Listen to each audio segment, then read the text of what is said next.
A Polícia Civil e o Ministério Público fizeram uma operação conjunta para desarticular uma quadrilha de milicianos que atua em Queimados. O grupo criminoso é acusado e investigado por cobrar taxas extras e abusivas, é óbvio, de moradores de condomínios da região. Quem conta pra gente é Jackson Silva. Rodou. Ainda estava escuro quando as viaturas deixaram a cidade da polícia na zona norte do Rio. Os agentes foram para Queimados, na Baixada Fluminense. A ação contou com o apoio do Ministério Público de Nova Iguaçu, também na mesma região. Segundo a polícia, 3 pessoas são investigadas por associação criminosa. O esquema funciona neste condomínio.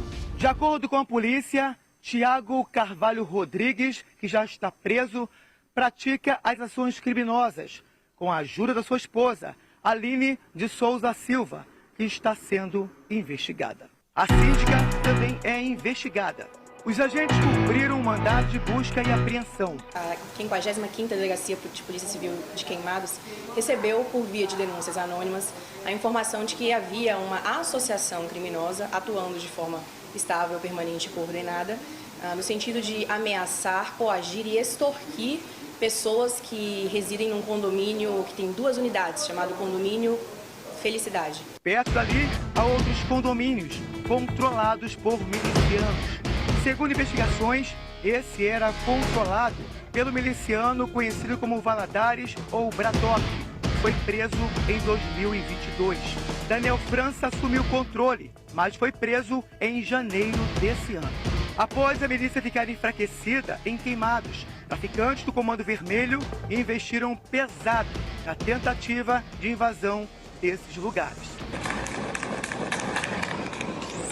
Na madrugada desta quarta-feira, houve intensa troca de tiros. Para a polícia, os traficantes passaram a agir como empresários e também adotaram o mesmo procedimento dos paramilitares, como cobrança de taxa, além de outros serviços ilegais. O objetivo é aumentar a fonte de renda. Essa associação ela atua de maneira a exigir taxas de fornecimento de serviços básicos para essas pessoas, para esses moradores, como taxas de energia, de luz, água, gás e internet. E pelo uso da força, pela imposição de medo e força, eles conseguem coagir esses moradores a pagar essas taxas. Hoje não tivemos ainda mandados de prisão, mas foram cumpridos 9 mandados de busca e apreensão, em que foi possível colher muitos equipamentos eletroeletrônicos, computadores, tablets. Possamos dar seguimento às investigações, individualizando as condutas, os seus respectivos autores e, de fato, dando seguimento aos procedimentos judiciais cabíveis. A gente viu isso ontem, a gente ficou impressionada, principalmente pelo tiroteio que aconteceu, e a gente estava falando sobre essa questão de milicianos que tomavam Minha Casa Minha Vida, e essa operação é pontual, principalmente num dia depois como ontem. Nós vamos ao vivo com o Jackson Silva, que está ao lado da delegada e vai falar mais sobre essa operação e os desdobramentos em cima de uma investigação, até mesmo de busca e apreensão, que talvez muitas vezes é muito mais importante às vezes do que uma prisão de miliciano meia boca, né? Boa tarde, Jack. É isso aí, Isabela Benito. Boa tarde a todos. É só o início da investigação. Outras operações virão também. Vamos então falar com a delegada Maria Isabel Maia. Doutora, muito obrigado pela sua participação. Vale lembrar, doutora, sobre o Tiago, né? Tiago era o líder de lá, mesmo preso, ainda assim conseguia manifestar, né, a sua liderança naquele lugar. Como ele fazia isso? Jackson, eu que agradeço a oportunidade de nos receber. Exatamente, o Tiago ele conseguia, de dentro do presídio, por meio de suas comparsas Amanda e Aline, impor ali o seu poderio, né, tanto por meio de medo, força e, enfim, autoridade, de forma a coagir, ameaçar e extorquir aquela população daqueles 2 condomínios. Os 2 condomínios alvos dos mandados de busca e apreensão cumpridos hoje são os condomínio Felicidade, unidades 1 e 2, e ali naquela localidade ele conseguia impor o seu poder, restringindo a liberdade das pessoas de forma a obrigá-las a consumir, né, os serviços prestados pela empresa que ele é administrador, juntamente com a sua outra comparsa. Então, ali a população ficava à mercê, né, dessa ameaça, dessa extorsão, de forma a consumir apenas os serviços que ele prestava de, enfim, internet, gás, luz e água. Isabelle Benito. Doutora, boa tarde, seja bem-vinda ao SBT Rio e as doutoras falando da geração nova, tô adorando, uma melhor que a outra, mais comunicativa ainda, a gente adora.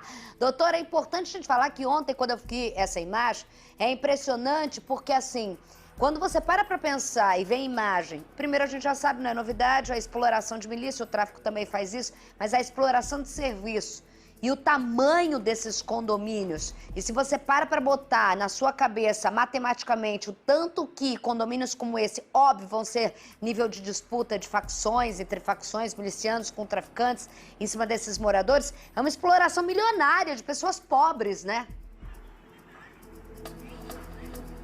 Perfeito, Isabelle. Sabemos que, de fato, eles têm um poderio econômico muito grande, justamente por essa imposição de força quase que diária, extorquindo as pessoas, ameaçando elas e obrigando que elas consumam somente os serviços que eles próprios fornecem.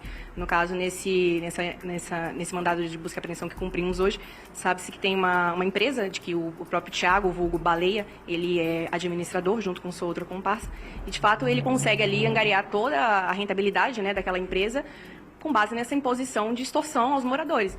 Então, imagine o quanto isso não se torna lucrativo, né, ao fim. Agora eu vou fazer aqui com o Marcelo Carregosa um paralelo para a gente traçar. Quando a gente olha um Thiago como esse, a doutora Maria falando, você tem um cara que tem uma empresa e que relativamente do nada você vê aquele colega que era pobre, fala, cara, como é que esse cara ficou rico, do nada? Você conhece, sempre a gente conhece um algão aqui, é porque você não mora na Zona Oeste.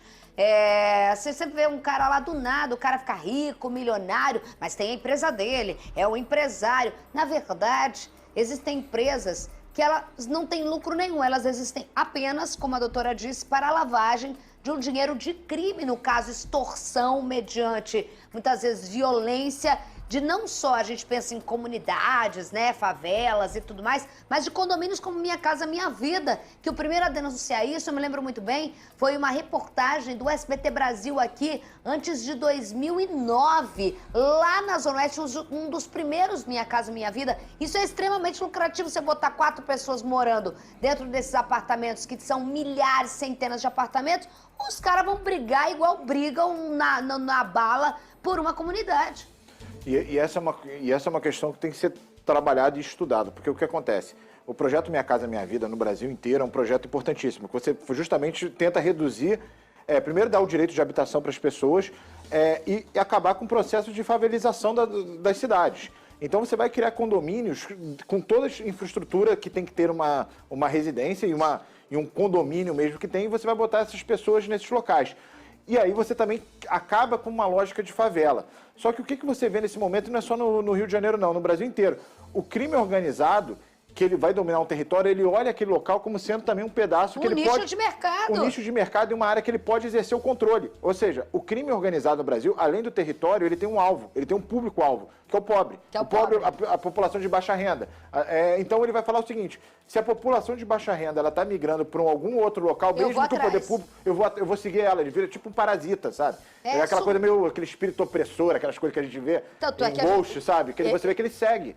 E tanto é que as imagens das câmeras e dessa disputa bélica que a gente mostrou aqui e que leva essa operação hoje, é impressionante para você ver que ninguém vai gastar bala ou gastar vida ou botar exército de vagabundo dentro de um condomínio por nada, né? Jackson Silva e a delegada na última participação aqui com a gente. Fala, Jack.